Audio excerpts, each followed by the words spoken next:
రాకాలోకంకి స్వాగతం. ఈ కంటెంట్ మీకు నచ్చినట్టయితే లైక్ చేయండి, మీ బంధుమిత్రులకి షేర్ చేయండి. ఇప్పటివరకు సబ్స్క్రైబ్ చేసుకోకపోతే సబ్స్క్రైబ్ బటన్ని నొక్కండి, అదేవిధంగా బెల్ ఐకాన్ని కూడా నొక్కండి. మిత్రులారా, 144 సంవత్సరాలకు ఒక్కసారి వచ్చేటటువంటి మహాకుంభమేళ ముగింపు ఘట్టానికి వచ్చింది. ఒక అద్భుతమైనటువంటి ఘట్టము. 12 ఏళ్లకు ఒక్కసారి కుంభమేళా జరుగుతుంది.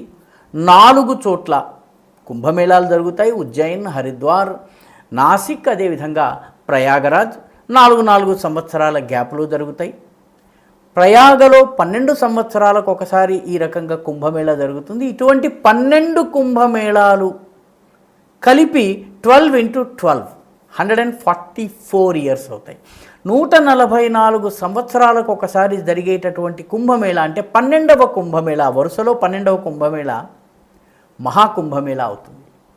ఈ మహాకుంభమేళాలో మహామానవ జనసాగరము వచ్చి 3 నదులు కలిసే చోట నదితో మమేకమవుతున్నది.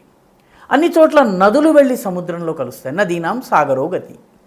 కానీ ఇక్కడ సాగరమే, జనసాగరమే, ప్రజాసాగరమే వచ్చి ఈ 3 నదులు కలిసే చోట వచ్చి సంగమిస్తున్నది. అద్భుతమైనటువంటి ఘట్టం. దాదాపు 60-65 కోట్ల మంది ప్రజలు ఒక నెల రోజుల వ్యవధిలో ఒక నగరంలో కలవటము, తాము నమ్మినటువంటి నదీమ తల్లికి పూజించటము, తర్పణాలు ఇవ్వడము, భగవంతుణ్ణి ఆరాధించటము, అర్చించటము, ఒక పవిత్ర కార్యాన్ని పూర్తి చేశామన్నటువంటి తృప్తితో తిరిగి వెళ్ళడం. దేశమంతా వచ్చి ఒక చోట కలవడము, ఇదొక అద్భుతమైనటువంటి దృశ్యం, అద్భుతమైనటువంటి ఘట్టము. బహుశా ప్రపంచ చరిత్రలో ఇంత పెద్ద జన సమాగమము ఇంతకు ముందు లేదు. మళ్ళీ భవిష్యత్తులో మళ్ళీ కుంభమేళా జరిగితే ఈ రికార్డు బద్దలు కావచ్చు. ఇంత అద్భుతమైనటువంటి వ్యవస్థ, ప్రజలు పెద్దగా ఇంత పెద్ద సంఘటనలో చాలా తక్కువ ఇబ్బందులతో ప్రజలు కుంభమేళాను పూర్తి చేసుకుని వచ్చారు. అక్కడ నడక కావచ్చును, అక్కడ ఉన్నటువంటి తొక్కిసలాట కావచ్చును, లేకపోతే దారిలో ట్రాఫిక్ జాములు కావచ్చును, ఇవన్నీ కొద్ది రోజుల తర్వాత జ్ఞాపకం ఉండదు. జ్ఞాపకం ఉండేది కేవలము 3 నదులు కలిసే పవిత్ర సంగమ స్థలంలో, ఆ త్రివేణి ఘాటులో ఆ పవిత్ర జలాల్ని చేతిలో తీసుకుని భగవంతుడికి అర్ఘ్యంగా ఇస్తున్నది, తర్పణంగా వదులుతున్నది మాత్రమే గుర్తుంటుంది. అద్భుతమైనటువంటి ఈ జన సమాగమం యొక్క దృశ్యాలు మన కళ్ళలో మెదులుతాయి. మనకి స్థానిక ప్రజలు, అక్కడి ప్రభుత్వము మనకి చేసినటువంటి సహాయాలు గుర్తుంటాయి, కష్టాలు గుర్తుండవు. 2025లో మహాకుంభమేళా జరుగుతుంది. ఇంతకు ముందు జరిగిన కుంభమేళా ఎప్పుడు జరిగింది? మహాకుంభమేళా 144 సంవత్సరాల క్రితము 1882లో జరిగింది. 1882లోని మహాకుంభమేళా భారతదేశ చరిత్రలో ఒక అత్యద్భుతమైనటువంటి మైలురాయి. ఎందుకంటే అక్కడి నుంచే ఈ దేశ స్వాతంత్రానికి, ఈ దేశం యొక్క ధార్మిక, సాంస్కృతిక, సామాజిక పునర్జాగరణకి పునాదులు పడ్డాయి. 1882లో కుంభమేళా జరిగినప్పుడు క్రైస్తవ మిషనరీలు అదే కుంభమేళా జరిగే ప్రాంతంలో వందలాది సంఖ్యలో క్రైస్తవ మిషనరీలు, మత ప్రచారకులు నిలబడి ఈ నదిలో స్నానం చేయటము అపవిత్రము, అనాగరిక చర్య అని చెప్పి వీళ్ళు మైకుల్లో పెట్టి ఉదరగొట్టేవాళ్ళు కరపత్రాల్ని పెంచి ఈ మతాన్ని వదిలి మా మతంలోకి వచ్చేయండి అని చెప్పి కరపత్రాలు పంచడం మొదలుపెట్టారు. బ్రిటిష్ ప్రభుత్వం కూడా, అప్పటికి బ్రిటిష్ పాలకులు వచ్చారు కాబట్టి వాళ్ళు కుంభమేళాలో ఎక్కువ మంది గనక కలిస్తే తిరుగుబాటు రావచ్చును, లేకపోతే విప్లవం జరగవచ్చును, బ్రిటిష్ ప్రభుత్వం పైన ప్రజలకు తిరగబడాలని బోధించేటటువంటి విప్లవకారులు రావచ్చు కాబట్టి అనేక ఆంక్షలు విధించారు 1882లో. ఈ ఆంక్షల నడుమ కూడా విశ్వాసులు వెళ్ళి నదీమ తల్లికి స్నానం చేశారు. ఈ మత ప్రచారకులు ఇష్టారాజ్యంగా అవాకులు చెవాకులు పేలుతున్నా పట్టించుకోకుండా వెళ్ళారు. చివరికి పోలీసుల దగ్గరికి వెళ్ళారు.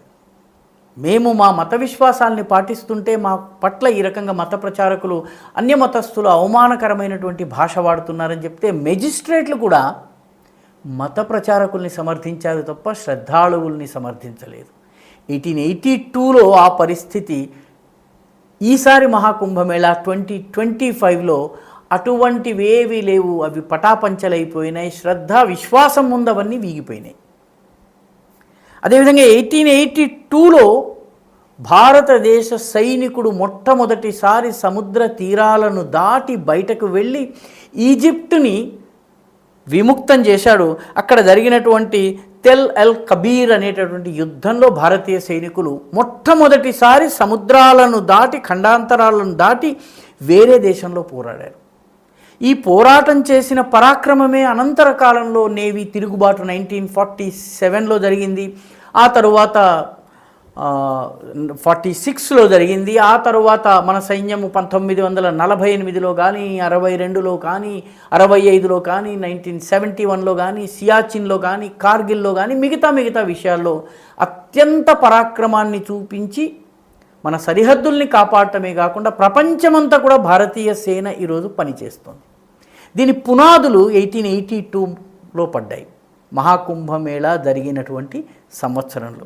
1882లోనే ఈ దేశపు ఆర్థిక వికాసానికి బాటలు వేసేటటువంటి చమురు అస్సాంలోని దిగ్బాయ్లో మొట్టమొదటిసారి చమురుని డిస్కవర్ చేశారు.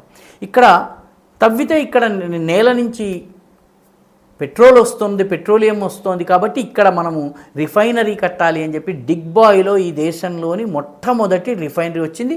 నిజానికి ఏషియా మొత్తంలోని మొట్టమొదటి పెట్రోల్ రిఫైనరీ ఇది. దీని నుంచే ఈ దేశంలో బ్రిటిష్ వాళ్ళ యొక్క సమృద్ధికి అది మొదట్లో కారణమైంది. తర్వాత ఈ దేశం అంతా కూడాను చమురు నిక్షేపాలు కనుగొన్నది జరిగిందనమాట.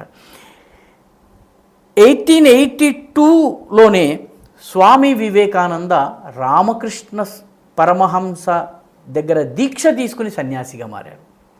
ఒక యువ సన్యాసి ఆవిర్భావము తరువాత కాలం కొద్ది రోజుల్లోనే హిందూ ధర్మపు వైజయంతిని ప్రపంచమంతా మోగించి ధర్మడిండిమను మోగించినటువంటి వివేకానందుని సన్యాస దీక్ష గత మహాకుంభమేళా జరుగుతున్నటువంటి సమయంలోనే స్వామి రామకృష్ణ పరమహంస కరకమలాల ద్వారా జరిగింది.